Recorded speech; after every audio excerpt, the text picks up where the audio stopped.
Kylian Mbappé et Vinicius Junior, des étoiles en ascension permanente.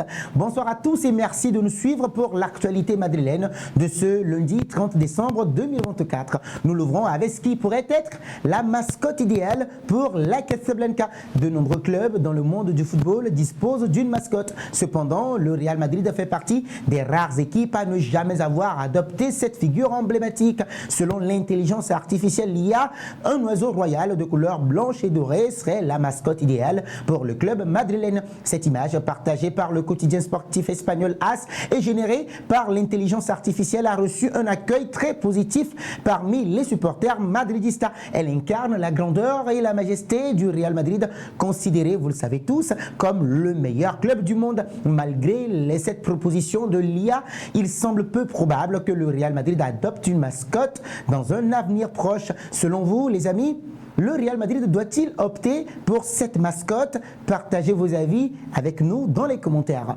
Parlons ensuite de la pépite Aliaxei Mayoro. Lors du tournoi de la Liga FC Future concernant la catégorie 8-13, Aliaxei Mayoro a été la révélation du côté merengue. Âgée de seulement 12 ans, la jeune pépite biélorusse a impressionné en marquant 3 buts, dont un dès le premier match contre Orlando. Cité par le quotidien sportif espagnol Relevo comme l'une des principales révélations de la compétition, aux côtés du Barcelonais David Moreno, Aliaxei Mayoro connaît des débuts fulgurants avec le Real Madrid. Recruté l'année dernière par le club alors qu'il évoluait en Catalogne, le joueur s'est très vite adapté à son nouvel environnement, notamment par l'apprentissage du castillan, encore inconnu du grand public que vous êtes, que nous sommes d'ailleurs, et des supporters merengues qui apprennent à le découvrir. Aliaxei Mayoro a inscrit 59 buts en 22 matchs avec Acer Niola où il évoluait la saison passée.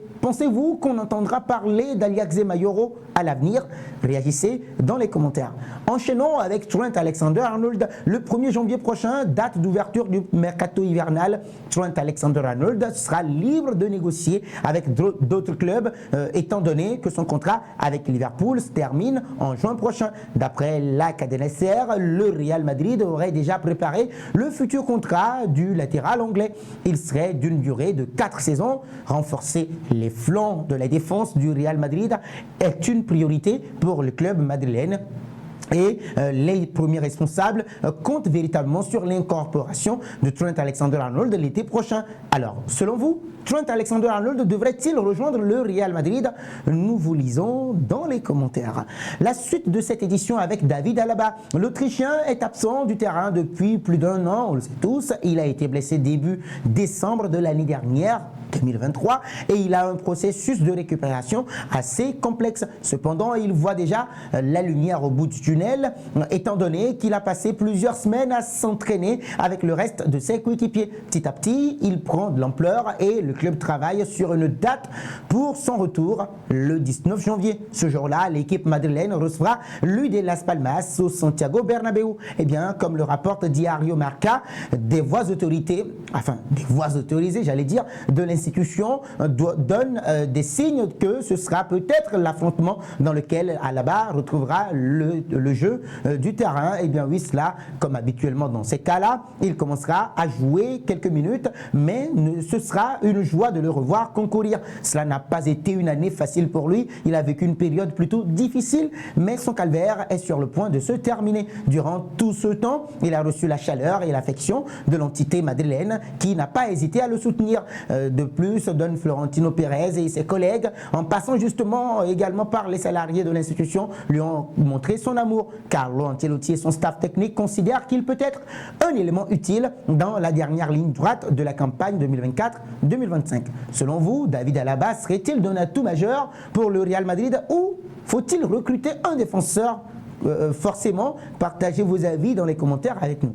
Nous terminons avec Kylian Mbappé et Vinicius Junior. En janvier, Bien évidemment, le Real Madrid disputera un total de 9 matchs et les joueurs n'auront pratiquement pas le temps de se reposer. Carlo Ancelotti et son staff technique planifient le retour de la compétition et la première décision qu'ils ont prise est que les deux attaquants, Vinicius Junior et Kylian Mbappé, ne joueront pas contre le Deportiva Minera. Bien entendu, il reste encore à préciser s'ils ne voyageront même pas si un des deux le fera pour être sur le banc ou si les deux joueurs seront remplaçants en cas d'urgence. Bien sûr, cela a également été décidé car les deux joueurs joueront en début de la reprise de la Liga espagnole contre Valence. Vinicius Junior et Kylian Mbappé sont appelés à diriger le Real Madrid en attaque. Ce sont les joueurs qui ont marqué le plus de buts dans l'équipe merengue cette année et ils se comprennent de mieux en mieux sur le terrain. C'est quelque chose de très positif pour la performance de l'équipe qui s'est améliorée lors des derniers matchs. Cependant, le meilleur de Vinicius Junior et de Kylian Mbappé reste à venir. Selon vous, Kylian Mbappé et Vinicius Junior vont-ils pouvoir mieux s'entendre ou encore plus pour le bien du Real Madrid? Vos avis nous intéressent dans les commentaires. Ce sera tout pour cette édition. Merci de l'avoir suivi. Et si c'est votre première fois de nous découvrir, n'hésitez surtout pas de vous abonner, d'activer la cloche de notification pour ne rien rater de nos prochaines actualités footballistiques.